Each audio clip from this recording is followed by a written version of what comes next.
पिछली बार हम खुद विक्रम सैनी के साथ थे। हम एक दिन काम को गए, मगर जी विधायक जी हमारे यहाँ कुछ काम करवाओ। कहने लगा हाँ भाई वहीं बताइयो। वहाँ गए, वहाँ नहीं सुनता, यहाँ जाओ वहाँ नहीं सुनता। भाई विक्रम सैनी भी बाहर से ही है, वो भी खतौली विधानसभा में नहीं आते। ये जो विक्रम सैनी वो बना था विधायक, उसका कहना है जाट ने मुझे वोट ही नहीं दी। आपने वोट दी, जिसे वोट दी उससे जाओ, योगी के पास जाओ। और वो सिवा बदतमीजी के ब्राह्मण के खिलाफ और जाट के खिलाफ तो वो जहर उगलता है। हम बीजेपी को वोट नहीं करेंगे। किसान यूनियन का कोई पदाधिकारी, कोई सपोर्टर बीजेपी को वोट नहीं करने। इस समय हम मुजफ्फरनगर की खतौली विधानसभा में मौजूद हैं। उपचुनाव 5 तारीख को यहां पर होने हैं और कुछ सम्मानित क्षेत्र के लोग हमारे साथ इस समय मौजूद हैं।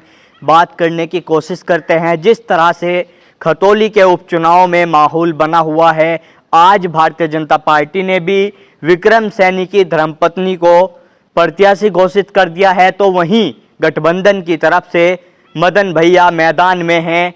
तो वहीं आजाद समाज पार्टी ने भी आज अपना समर्थन गठबंधन को दे दिया है।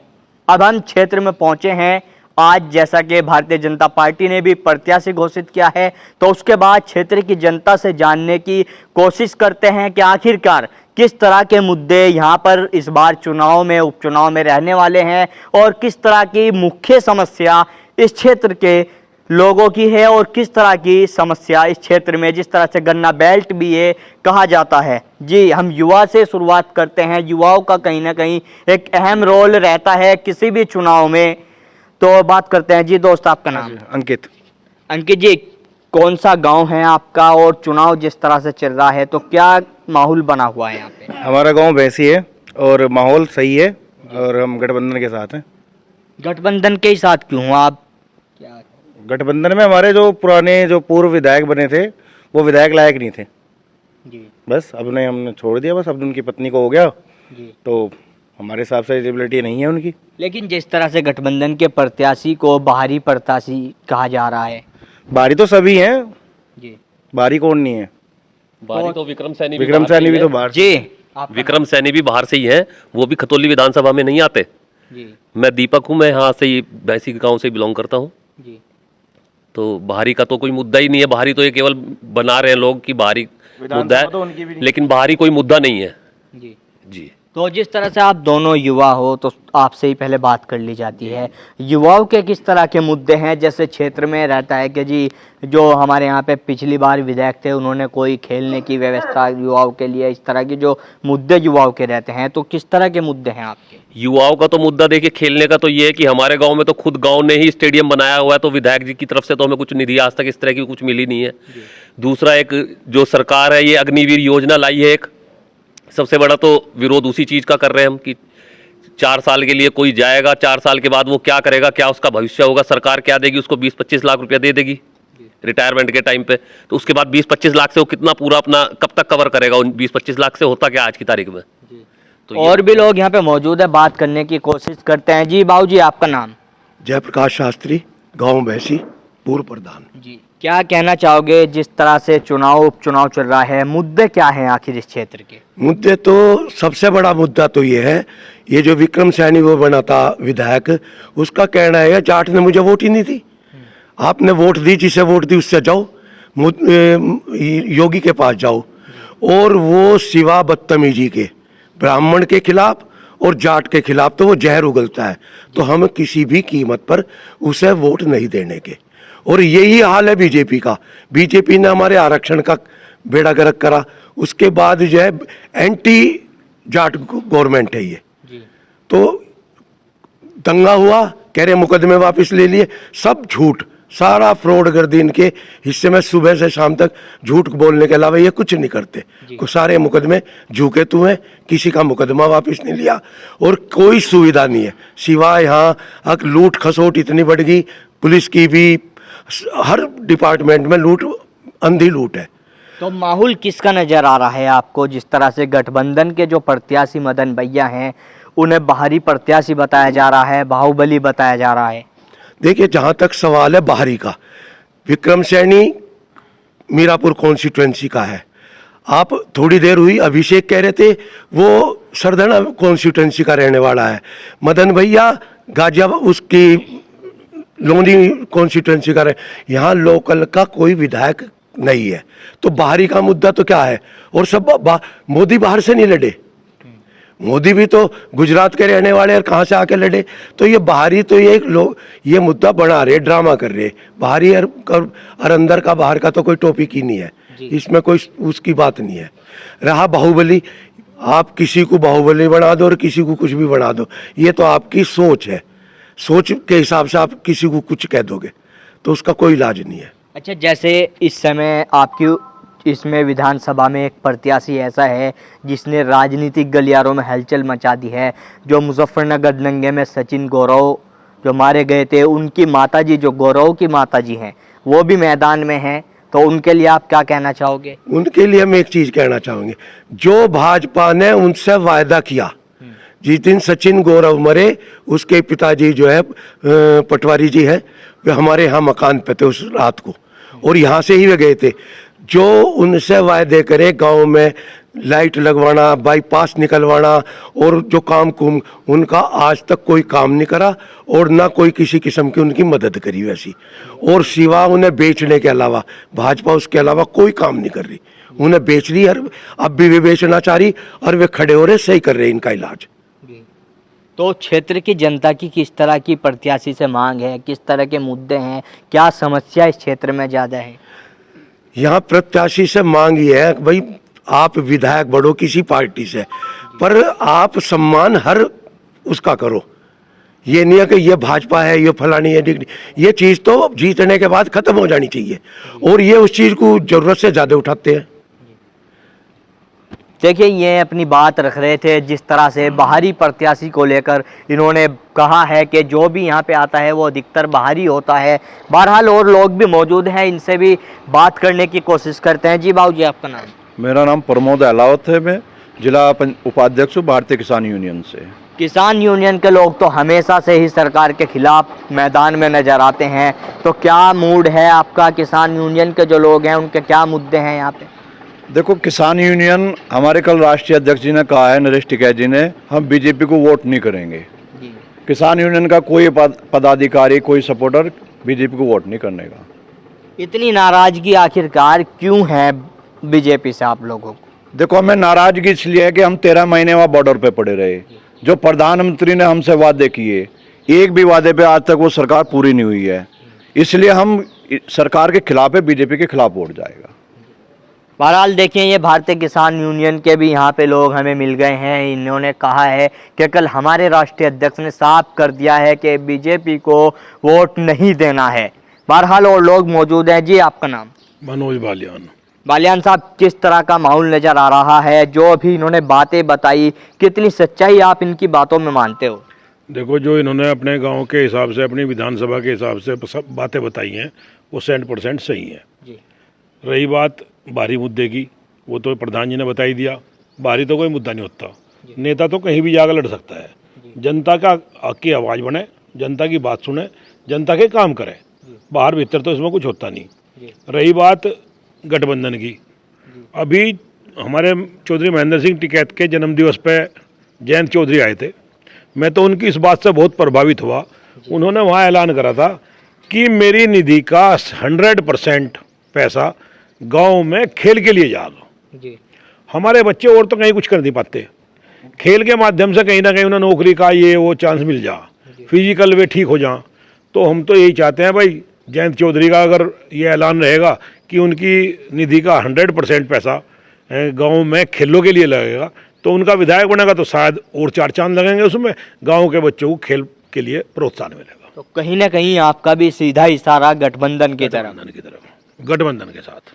बहरहाल देखिए, गठबंधन की बात ये लोग अब तक यहाँ पर करते नजर आ रहे हैं। भारतीय जनता पार्टी से न जाने किस तरह की नाराजगी इन लोगों की है, वो इनका एक अपना अलग मुद्दा है। और लोग मौजूद हैं। जी सर, आपका नाम?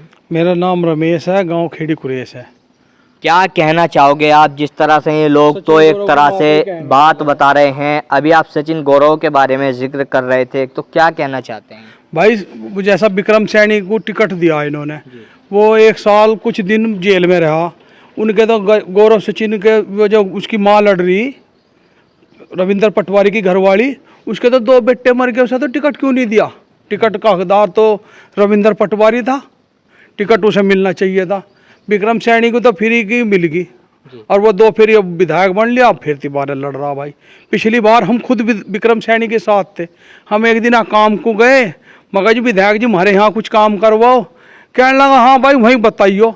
वहाँ गए, वहाँ नहीं सुनता, यहाँ जाओ वहाँ नहीं सुनता भाई, गोड़ मोड़ बात रखा है विक्रम सैनी तो क्या लगता है भारतीय जनता पार्टी ने जो विक्रम सैनी की पत्नी को मैदान में उतारा है, तो ये गलत निर्णय आप भाजपा का मानते हैं? हाँ भाई गलत निर्णय है। जो संजीव बालियान की चलती तो विक्रम सैनी का टिकट नहीं होता।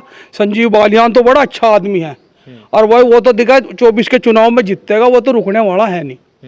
संजीव बालियान तो अच्छा, पर ये विक्रम सैनी तो बिल्कुल नालायक है, ये उस लायक है ही नहीं।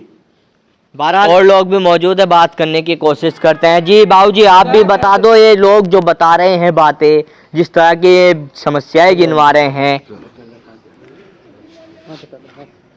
क्या नाम है आपका? मेरा नाम बचन सिंह है। क्या कहना चाहोगे, क्या माहौल चल रहा है? मैं ये कहना चाह रहा हूँ 2 बार हमने वोट जो है बिल्कुल निखर्ची होकर विक्रम को दी। जी गांव में कोई काम नहीं करा है, हरोड़ा मेरा गांव है। जी। इस वजह से हम इससे खिलाफ हैं, इसी वजह से हम गठबंधन के ला रहे हैं। लेकिन विधायक जी तो बड़े बड़े दावे करते हैं कि काम कराया है क्षेत्र में, फिर आप क्यों नाराजगी दिखा रहे हैं? बोलते चले आए अब लोग, इस वजह से हम नाराज हैं उनसे। जी। अब हम गठबंधन के साथ हैं, जो भी हमारे बस के है गठबंधन के साथ रहेंगे। तो देखिए कहीं ना कहीं लोग यहाँ पर गठबंधन के ज़्यादा नज़र आ रहे हैं।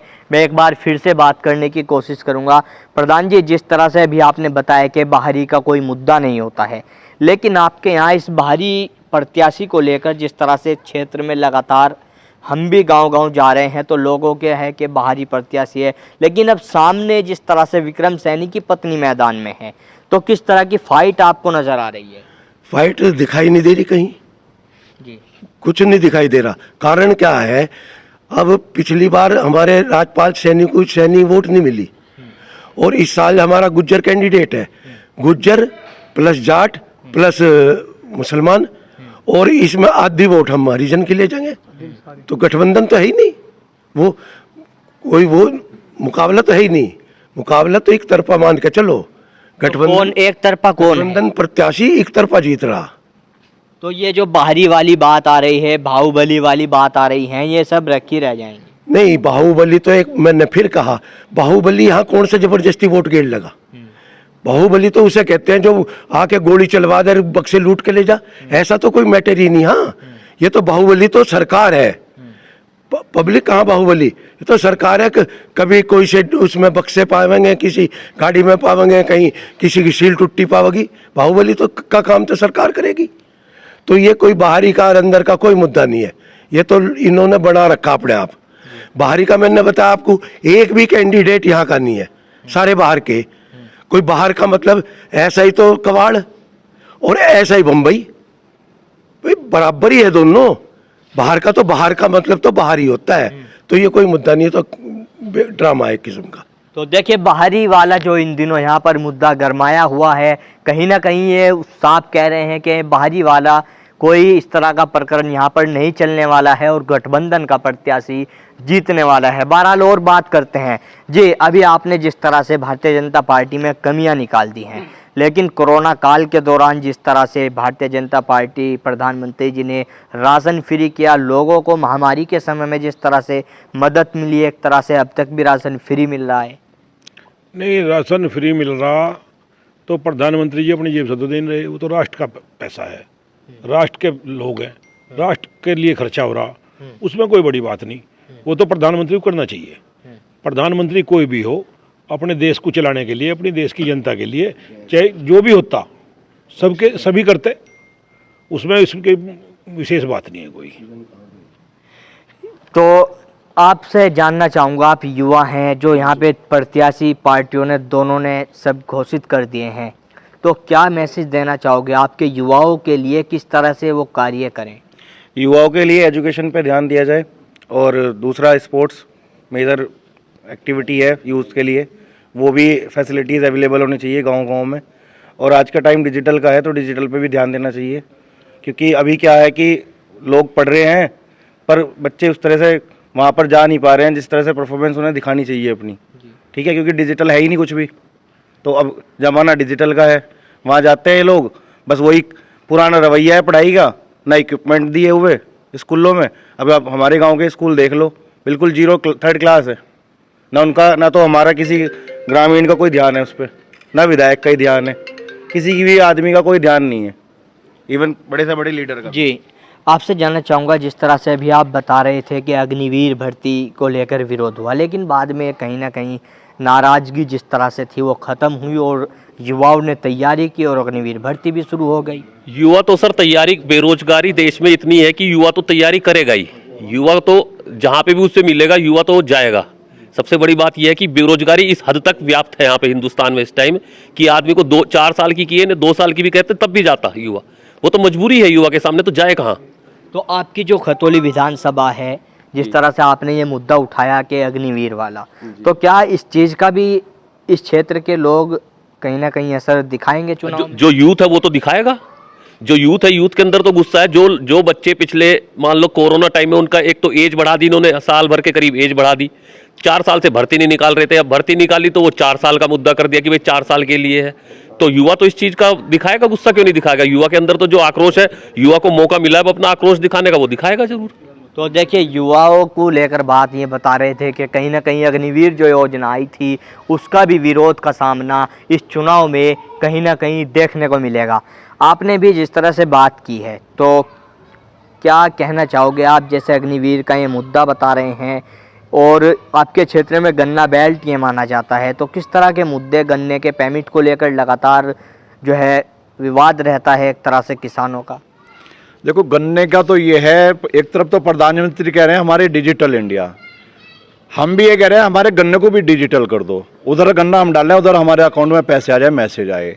रही अग्निवीर की, अभी कपसाड़ गांव पड़ता है, यहाँ कपसाड़ का एक लड़का भी वहाँ उसके साथ बदतमीजी हुई थी, उसने सुसाइड किया था, माननीय मंत्री जी भी वहाँ गए थे जिनका भारी विरोध हुआ था, उसे गाँव में नहीं घुसने दिया। तो अग्निवीर, हम तो ये कह रहे हैं नेता भी तो अग्निवीर बना दो इन्हें क्यों नहीं नेताओं को अग्निवीर बनाते। ये भी 4-4 साल के 5-5 साल के एक निधि करे, घर वापस आए, क्या इनके लिए सारी उम्र का पट्टा लिखा गया इनके लिए। यहाँ बिजली की समस्या है, एक तरफ तो ये घोषणा पत्र में कह रहे हैं हम किसान को बिजली फ्री देंगे, हमें वो कोई सा एक वो फार्मूला हमें भी बता दो, 12 पर तो मीटर लगा दिए और कह रहे बिजली का बिल फ्री। एक परिवार का 27-30 हज़ार रुपये महीना बिल आ रहा है, वो गरीब किसान परिवार कैसे उस बिल को दे देगा, हमें ये भी बता दो। इनका तो कहना कुछ है, करना कुछ है।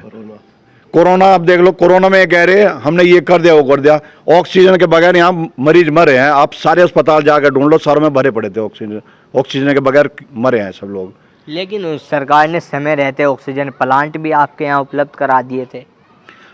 प्लांट जब उपलब्ध कराए, जब आधी जनता मर गई, तराई हॉस्पिटलों में ऐसे गाय भैंस की तरह हॉस्पिटल में घुसा दी, उनको कोई पूछने वाला नहीं रहा कि तुम कहाँ पढ़े हो, कहाँ, उनको कोई वैक्सीन डॉक्टरों ने तो हाथ भी नहीं लगाया भाई साहब। तो आपको लगता है कि ये तमाम मुद्दे जो आप गिनवा रहे हों, ये इस उपचुनाव में कहीं ना कहीं दिक्कत पैदा कर सकता है भाजपा के लिए? हाँ, बिल्कुल करेगा, क्यों नहीं करेगा भाई। आप घोषणा क्यों कर रहे हो, अपने मैनिफेस्टो में ये चीज़ क्यों कह रहे हो?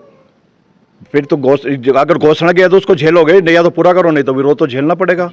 आपसे एक अहम सवाल मैं करना चाहूँगा, गठबंधन के तो आप समर्थन में यहाँ पे हैं, लेकिन गठबंधन के प्रत्याशी के पास तो एक बिल्कुल सीधा सा मुद्दा रह जाएगा चुनाव जीतने के बाद भी, अगर उसको मौका मिलता है कि जी हमारी सरकार नहीं है, हम कैसे काम कराएं।